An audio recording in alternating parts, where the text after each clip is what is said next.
So I want to begin this video by just saying that Doom Eternal is 99% perfect. In nearly every way, this is a game that manages to be bigger, crazier, gorier, and a lot more fun than the predecessor. So if you just randomly stumbled upon this review and you're curious if this is really worth the price or if you should pick it up, yes, you absolutely should. But I want to try and break this down piece by piece, looking at the combat, the storyline, the weirdness that kind of redefines first-person shooters, and also the multiplayer. What's up, gamers? DreamcastGuy here, and today we're doing a deep dive all about Doom Eternal. Now let's start off by talking about that combat, because this has been majorly messed with. If you played Doom back in 2016, that game was definitely fun, and it was really nasty to try and grind people down to a bloody pulp. But in this game, the biggest difference is that now the demons are scary. I mean, you're gonna die a lot. Throughout the course of my 15-hour playthrough of this game, I noticed that I kept just getting trapped, cornered, decimated just by my own mistakes. What the developers have decided to do is kind of create a really high reward system, which is that every time you go into one of these rooms, it's initially very overwhelming. You're going to be kind of just bombarded by all the different styles of demons. They've introduced a lot of new stuff here, new kinds of explosives, creatures that are constantly trying to sneak up on you or tail whip you or use projectiles. And the thing is, they don't send them to you like one at a time. Sometimes you'll be dropping into a room and there's 15 different styles of demon all coming at you from different directions, and each one has a totally different attack pattern. But the fun of this is that Doom Eternal, the more you're kind of screwed, the more you're really able to fight back because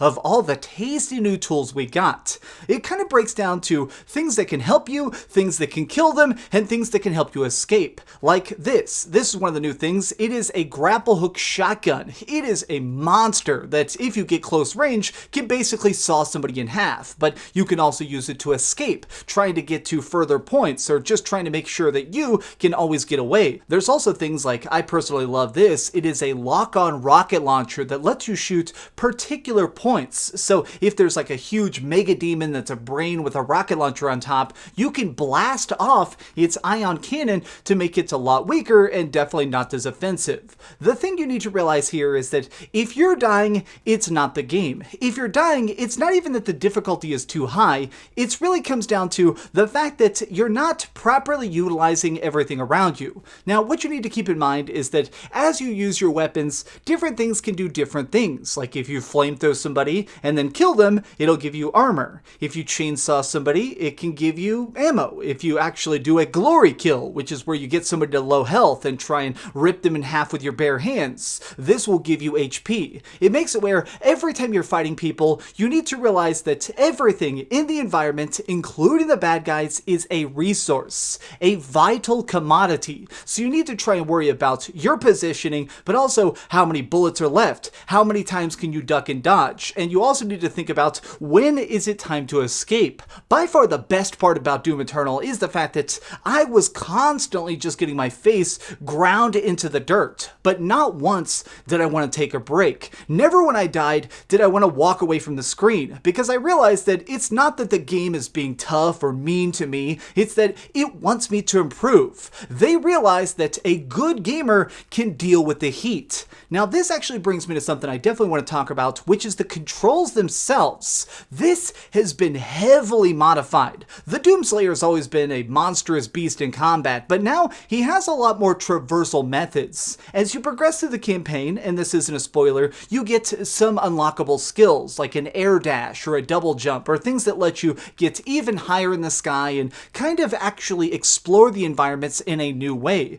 Now you can use these when you're fighting to try and escape the enemies, but I also like the fact that there is now this interesting added layer to Doom Eternal that I never thought I would love, which is you're just kind of set free. A lot of times my very favorite moments in this game, and I'm gonna sound insane for even saying this, are the times when demons aren't around. There are huge sections of the level where you're just kind of free to wander and test things out and try and find secrets by jumping on top of ledges or out of the way spots, or to try and find secret unlockables. Like at one point I was actually just looking at all these cool demonic ledges and I started trying out my double jump, and I realized that if I air dashed backwards into this little nook and cranny over here, I discovered a hidden key that unlocked a huge challenge level that was super fun and gave me a bunch of upgrade points for my gear. And it made it where, because I was willing to go slower and really kind of absorb this great Doomslayer moment, I was given a huge hefty upgrade because I was willing to just be in this universe. I like that there's just such an interesting control style. Normally, I despise first-person platforming. I think it is a stupid gimmick when it's done bad. But here, it's great. There's a lot of puzzles and stuff that require you to swing around or duck and dodge or wall grab and try and jump from area to area, and this is fun. It's so weird because it really kind of gives you a chance to catch your breath and digest a lot of this new plot. Now, most casual gamers don't even realize that Doom has a storyline. They think it's just that dude in green is punching those red dudes over there, and that's pretty much it. When in actuality, Doom has a lot of plot. In Eternal, this has tons and tons of characters and plot twists and interesting developments, and I really kind of love this. I love that we're seeing this interesting futuristic paradigm. We're seeing such a dark, high-tech version of Earth just being utterly decimated by these hordes of undead things and gates of hell being sprung open all over the place. But we're seeing people react to it. We're hearing their screams. We're hearing the bad guys talk about with epic speeches how they love the evil chaos they're rotting. This is so fun to me, and it makes it where every time I get into that next fight or something, I'm even more invested because I want to be there. I want to try and save the planets because I personally feel like it is my job to rescue the Earth. It kind of seems like the designers and stuff wanted Doom Eternal to be more serious. There's less jokes, but it's definitely more fun. They try and make it where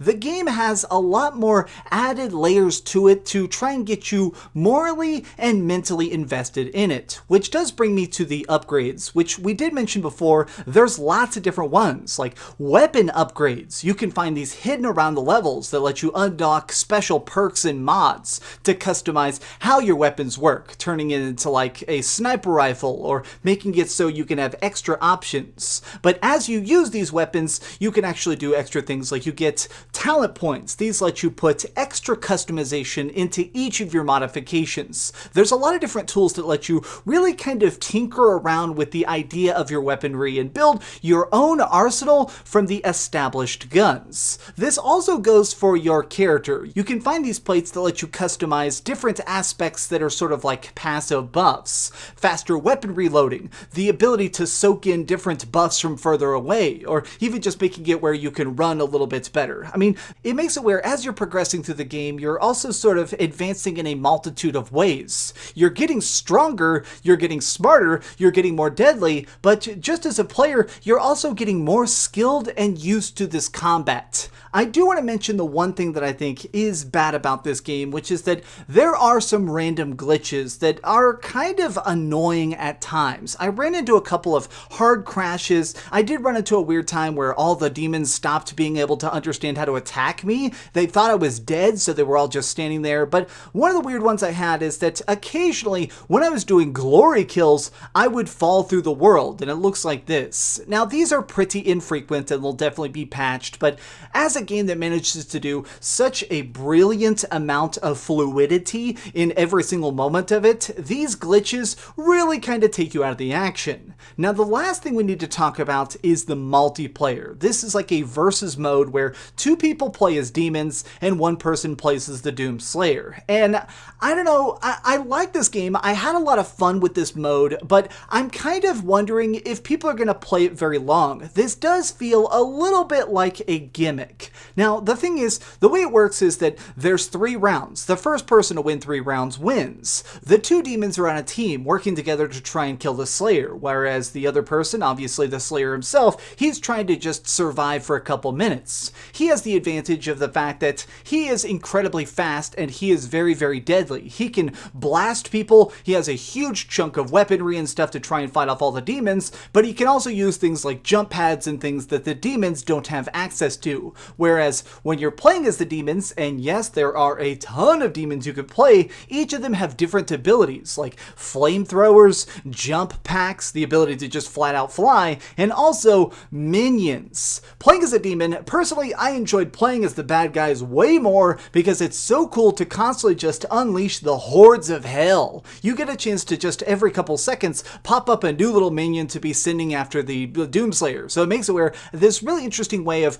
the Doomslayer is having a heck of a time trying to blast and tear his way through all these things, and it's kind of fun that I am making that time for him. I am making his day harder by unleashing my own army of monsters on him. And it makes it where there's this fun system where I feel like it almost feels like a create a map in a way, because we're kind of constantly trying to test each other. The Doomslayer is improving, it's trying to kill us, and if he kills both the demons, he wins. And of course, both of us, the demons, are trying to work together to try and trap him, or try and get him in one of our big super abilities to try and box him in the way we can win. But no matter what, you do feel like you are still having a rewarding experience, win or lose. There's also the added twist that's incredibly fun, which is that as you're playing this, you get a chance to upgrade yourself between rounds. You can do things like the longer you survive, you can put in things so you have extra health. You can make it where your minions, every time they punch the Slayer, you'll get healed. Or if you're the Slayer, you can make it where every time you kill a demon, you're going to get a giant boost. There's a lot of stuff that makes it where it feels like there's an interesting meta game to this. There's a lot of odds and ends that constantly feel like they're balance and counterbalance.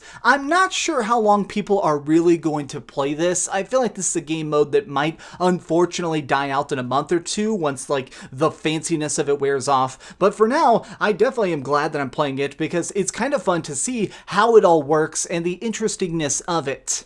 Overall, I have to say, I absolutely loved my time with Doom Eternal. It was a blast. Thank you, freaking Bethesda, for the early copy of it. This is a really, really good time, and absolutely everybody should check it out. It's so clear that this project was built so meticulously to try and be as flawlessly fun as possible. Okay, so we've heard a ton of good and a little bit of bad, but let's go over the ratings board and put a big number on it. I am giving Doom Eternal a 9.5 out of 10.